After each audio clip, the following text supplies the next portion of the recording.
Jovem brasileiro, se você completa 18 anos este ano, vamos roubar um ano da sua vida.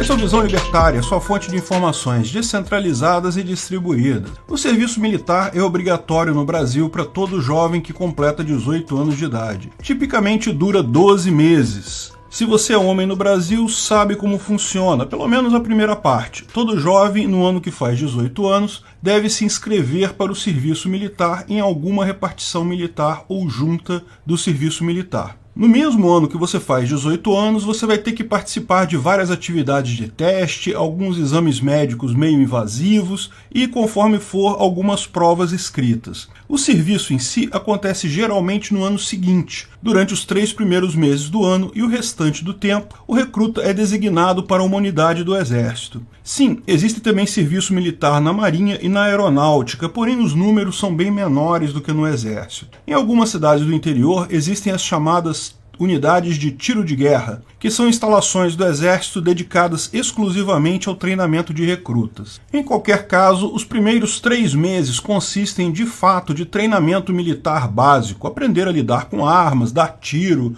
manutenção de primeiro nível, estratégias básicas, ordem unida e etc. Os 3 meses seguintes podem incluir alguma especialização em alguma das armas, artilharia, cavalaria, infantaria e etc. Isso ocupa os 6 primeiros meses.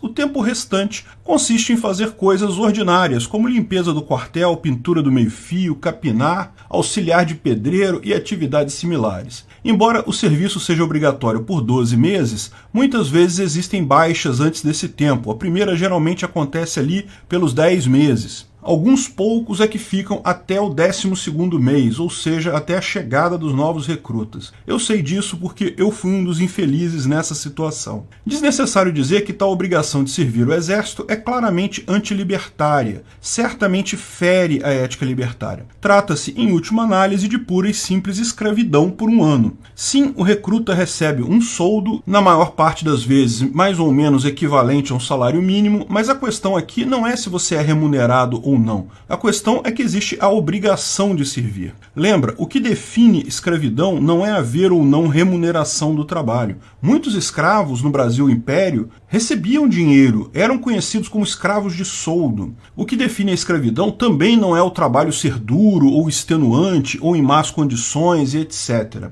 Até porque, da mesma forma, existiam escravos que eram extremamente bem tratados na época da escravidão. Não deixavam de ser escravos, porque o que define escravidão é a compulsoriedade, a obrigatoriedade. Todo o resto é irrelevante. Por isso, imposto não deixa de ser uma forma de escravidão moderna, porque é obrigatório. Não importa se é pouco ou muito imposto. Mas o tema desse vídeo é o serviço militar obrigatório. Sim, do ponto de vista libertário, é claramente antiético, uma forma de escravidão estatal. E pode-se apontar que é relativamente comum. A prática do recrutamento obrigatório surgiu com o Ilkum, que era uma forma de alistamento militar obrigatório entre os babilônios antigos, e seguiu por toda a humanidade. Ainda hoje, vários países, além do Brasil, adotam esse tipo de prática. Pior, em alguns países como Israel e Coreia do Sul, o serviço militar dura muito mais tempo, 2 anos a 2 anos e meio. Em outros países, como a Eritreia e países em guerra, é por tempo indefinido.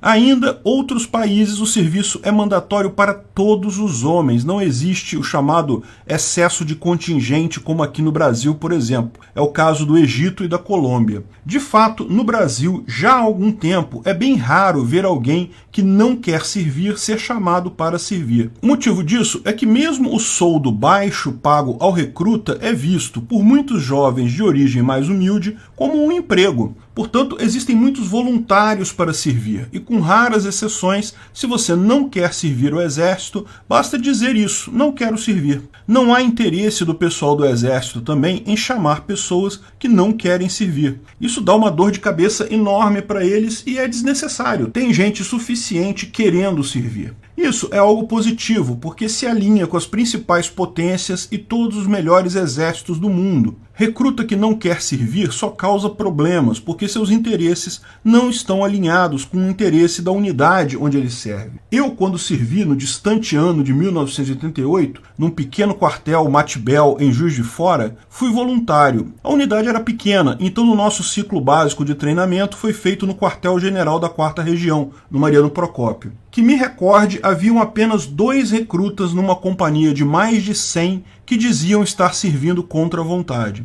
É difícil dizer se era mesmo o caso ou se eram apenas pessoas que entraram voluntariamente e se arrependeram depois. Hoje esse número deve ser ainda menor. O fato é que as forças militares totalmente voluntárias têm se tornado cada vez mais comuns. Todas as grandes potências militares adotam o serviço militar puramente voluntário. Muitos outros países, como a Ucrânia, inclusive, estão migrando para o serviço militar voluntário. Lógico, não tem nada a ver com ética ou com a ideia de preservar a liberdade das pessoas, mas com algo muito mais simples. É mais fácil e economicamente efetivo treinar alguém que quer ser treinado. Cada vez mais a guerra requer o uso de equipamentos sofisticados, armas complexas e caras. Um soldado simples, meramente pé de chumbo, bucha de canhão, faz pouco sentido na guerra moderna. Ninguém aprende nada se não estiver realmente interessado em aprender. Mesmo que aprenda, será que vale a pena gastar fortuna treinando alguém que não tem interesse na vida militar? Por isso, muitos países abandonaram o recrutamento obrigatório em tempos de paz. São muitos mesmo. Os Estados Unidos, Canadá, Inglaterra, Austrália, a maior parte da Europa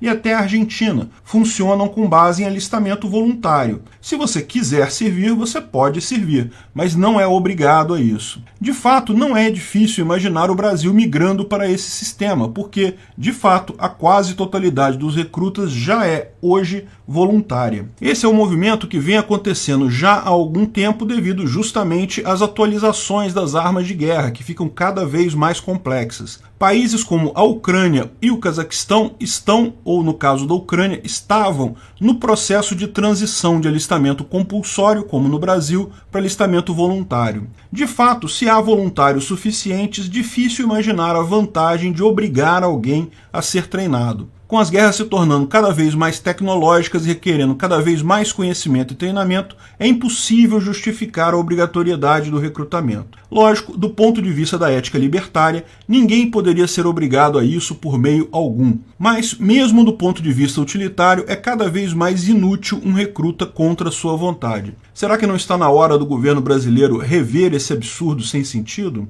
Mas cabe aqui uma última questão. No caso da Ucrânia, no momento ela está sendo atacada pela Rússia. O país fez então uma mobilização completa que consiste em convocar coercitivamente todos os homens em idade apta a lutar como soldados. Geralmente se considera neste caso como apto à luta jovens entre 18 e 30 anos sem problemas de saúde debilitantes, independente de terem servido ou não o exército. Esses soldados vão participar de um treinamento básico, tipicamente de 3 meses, mas que pode ser até mais curto no caso daqueles que chegaram a servir exército. Depois serão enviados para o fronte de combate ou para atividades na retaguarda. Cabe ressaltar que tal prática é comum em todos os países, mesmo aqueles em que o serviço militar é voluntário. Eles reservam-se o direito de convocar, em caso de guerra, a população para a batalha de forma coercitiva. Mas seria isso algo libertário? Evidentemente que não. Porém, não faz sentido criticar tal medida como iniciativa do governo ucraniano,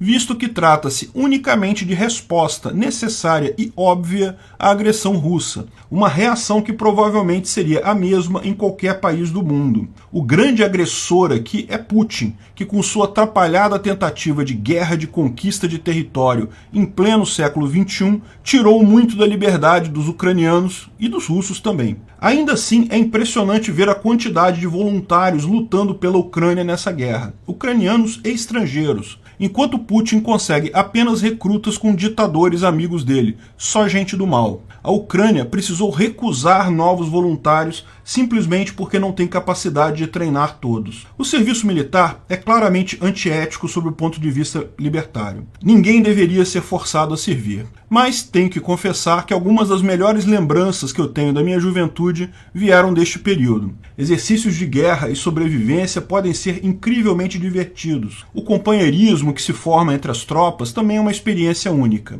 Lógico, uma guerra, a coisa toda atinge um outro patamar. Mas pior do que morrer como um soldado em uma guerra é ver a propriedade de todas as pessoas à sua volta serem tomadas e agredidas por um ditador sanguinário e não fazer nada.